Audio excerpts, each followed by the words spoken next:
Action. All right, it's recording. All right, so hey everyone, this is our first meeting of the fall. Here's an outline of what we have going on.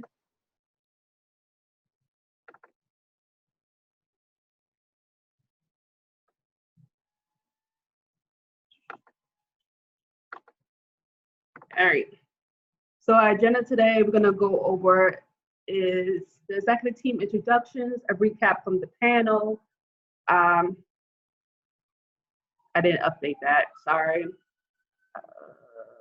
Upcoming events that we have in community projects, giving shout outs to members in the program, upcoming UB community events, open positions, and where people could find out where people could join. So the executive team, we have myself, Christina Stocks as the president, Denisha. Hello. Hi, I'm Denisha. I'm the vice president. Hope everyone's having a good day, afternoon, evening, whenever you're hearing this or watching. And we have as our treasurer, Baba, you wanna come in and say hi? Say hi again. Hi, everybody. Thanks for joining in and hope to have a really awesome semester. Thanks. We have a vacant position, the secretary. Let me say something. All right, some free services going on campus that we'll make sure everybody know about. The Career Internship Center is giving students opportunity to order business cards. They are free. You can get 50 business cards per semester. You just have to go to the link here. This is a hyperlink, so you should be able to click on it. It should open up to the page. As we all know, a lot of students are having issues with the statistics class, so the library is offering a workshop series. You could take it right now if you already in the class. You could take it if you already took the class, or if you plan on taking the class in the next couple of semesters. It's a pre-stat crash course. There are going to be a total of 3 sessions. Each session will happen once per week, and it will be on Tuesdays and Wednesday night. And that week, the same session will happen, and that's going to be in the library. To find more information about that, you can email math@ubalt.edu or visit the tutoring center in the library on the 2nd floor. So we have some upcoming events that some of us are attending on campus and off campus. And this November, Tanisha is going to the APPAM Fall Research Conference in Colorado. Lucky her. Myself, Tyrese, and Morgan will be going to NEC OPA, the Northeastern Conference of Public Administration in New York City. I will be presenting a poster, and Ms. Cooper will be doing a presentation based on her paper.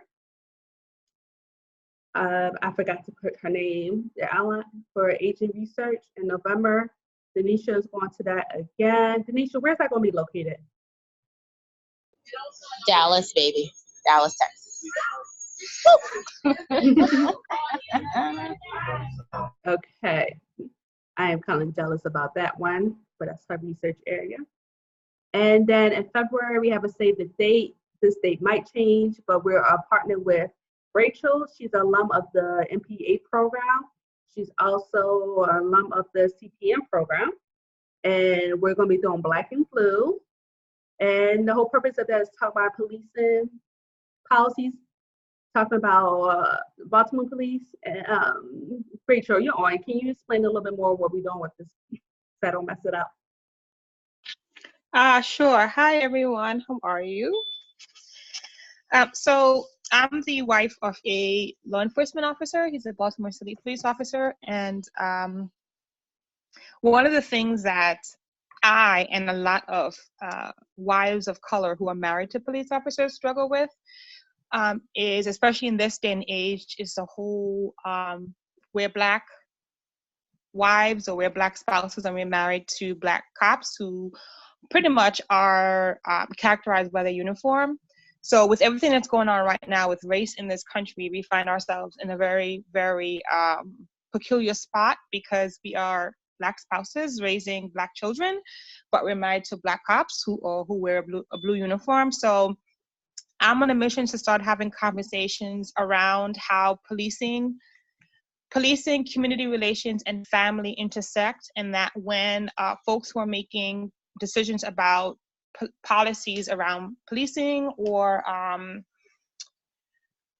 are serving police communities, or if you're in a criminal justice major, that we need to start having conversations around how all these three intersect, because these cops come home to us, to families, and we're not okay, and they're not okay, and so they then go on the street and are expected to serve when there's a lot that's going on in their own lives behind the scenes.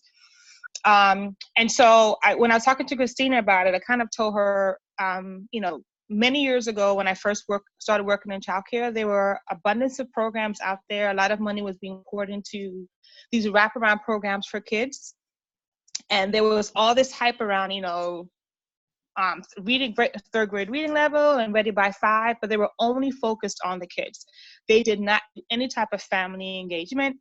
And then probably almost a decade later, someone, I guess, realized in order for the kids to be successful, in order for the kids to thrive in school and to be who they could fully be, you had to do family engagement. You had to involve some type of wraparound services, not just for the kids, but also the families. And so to me, it's a similar concept for policing, where there are lots of policies, a lot of critique around policing that happens in a bubble. It only happens from one perspective. And I think it's important to look at policing, because to be a police officer, like my husband doesn't belong to me. He belongs to the city of Baltimore.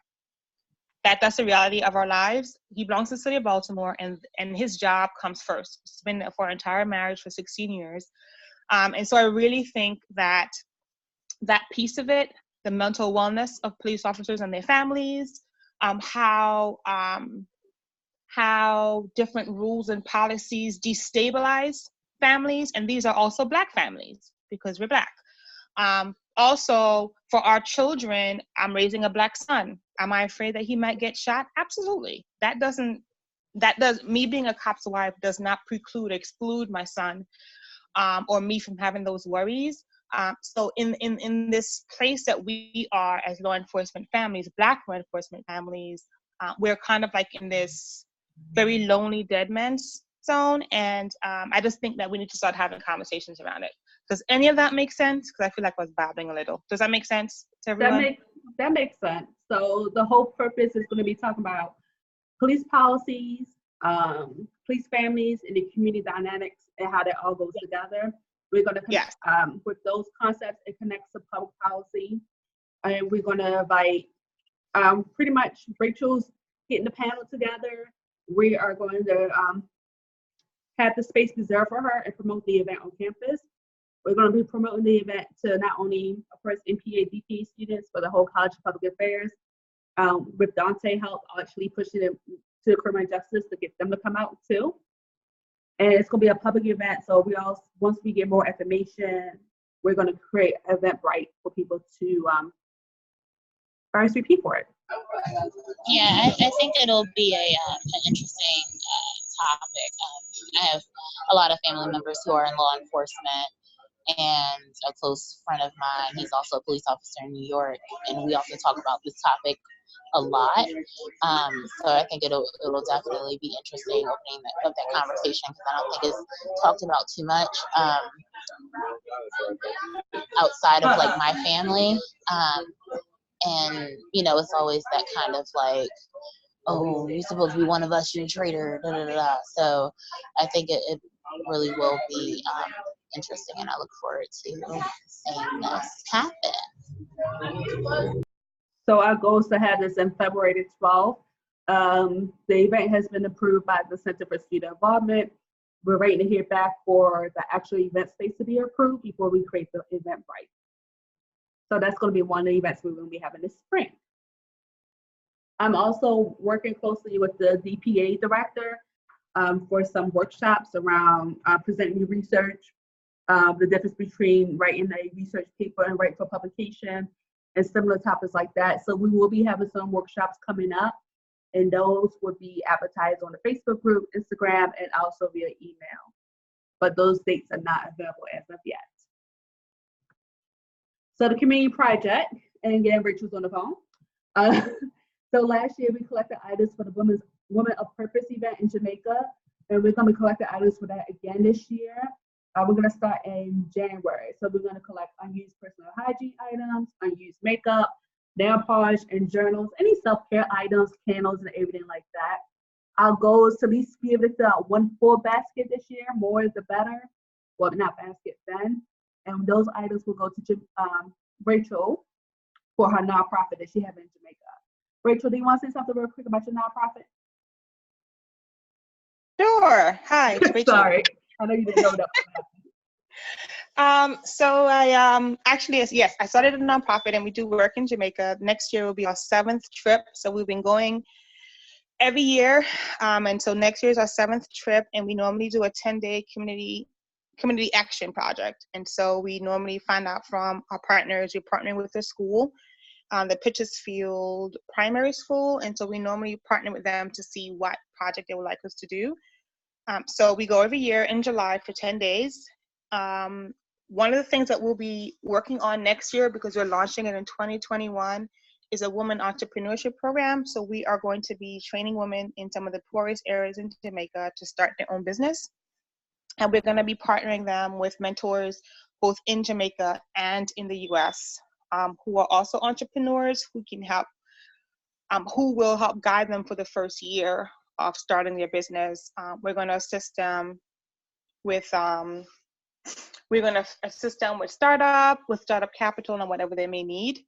Also in October, I go to Kingston, Jamaica. So in July, I go to the country where I'm from, Pitchersfield. And in October, end of this month, end of next October as well, I go to Kingston and I do work with mothers and sons. So next week, we're having a 3-day Saving Our Sons and Daughters conference weekend. And we are going to have some activities focused around mental health, building some life skills, communication, conflict resolution, etc., for mothers and their children. And that will happen the 25th to the 27th. Last week, I was contacted by an organization who serves single moms, and they would like to send some moms, but they don't have the program funds to pay for the moms, and so and the moms can't afford to pay. And so for the last week, I have been soliciting ticket sponsors from within my network.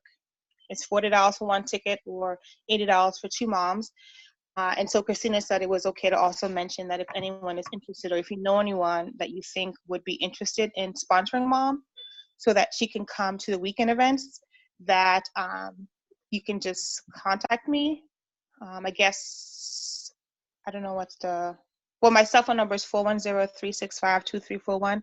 You can just send me a text if you're interested, and I'll send you the link. So that's pretty much in a nutshell. If you don't mind, could you also, when you get a chance, post in the Facebook group about the event next week, so we see if we get you some sponsors? Say that one more time. Can you post something in the Facebook group about the event next week, so we see if we get some sponsors to buy tickets for the single mom? Yes, I can. Awesome. Yes. So congratulations to Denisha. Woo! I know I'm corny. For not getting not 1, but 2 fellowships. She's doing it. Yeah, this will be my 3rd fellowship now. Oh, I'm sorry. Since I've been in the program. Number 3, so she's been in the program. It's becoming a little ridiculous at this point. In a good way, in a good way. Yeah, you know I was going to put you on blast. Thank you, thank you. This young person, I did not know how to mention his name, and I apologize for that. But congratulations to him for winning a Featherstone Scholarship. And I have a fellowship. I'm doing the Baltimore College Town Fellowship. And I graced the cover of the Buzzmail this summer. Oh, summer with 2 R's. That's so nice. So we have upcoming UB/your community events. I just want to share information about the Career and Internship Center on November the 3rd from 4 to 7, the JC Penney at East Point Mall.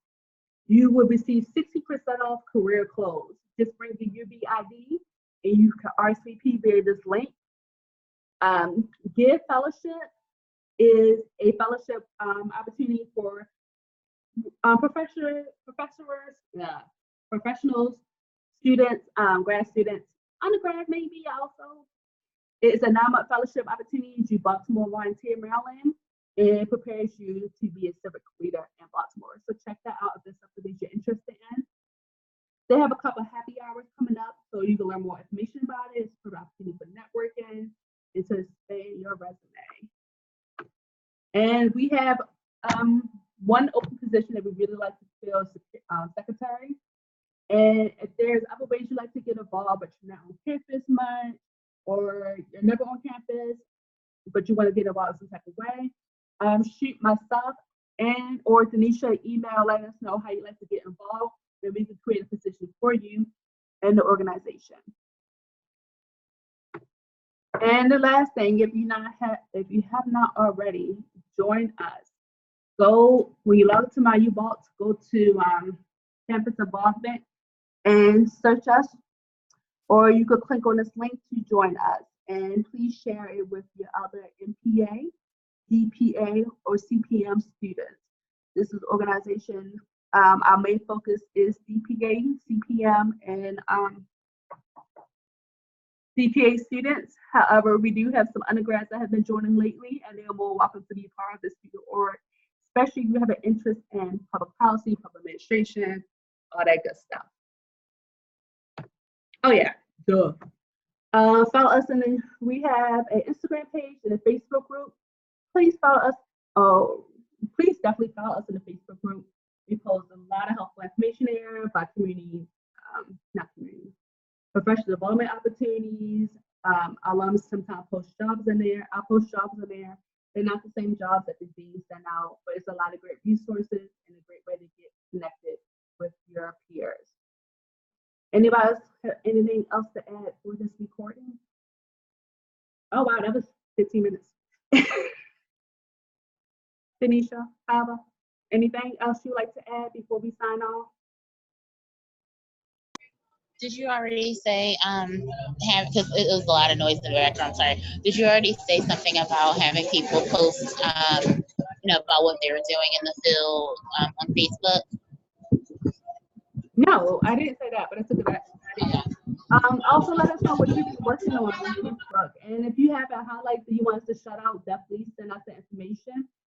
We definitely love giving students shout outs, especially and alums. So join the Facebook group. You can click on the hyperlink. It will take you directly there. And it's the perfect way to connect. Anything else? No, I don't have anything else. All right. So for the people who is watching the recording of this that we're going to upload, if you have any questions, you can shoot us an email or you can send us a message inside of Campus Involvement.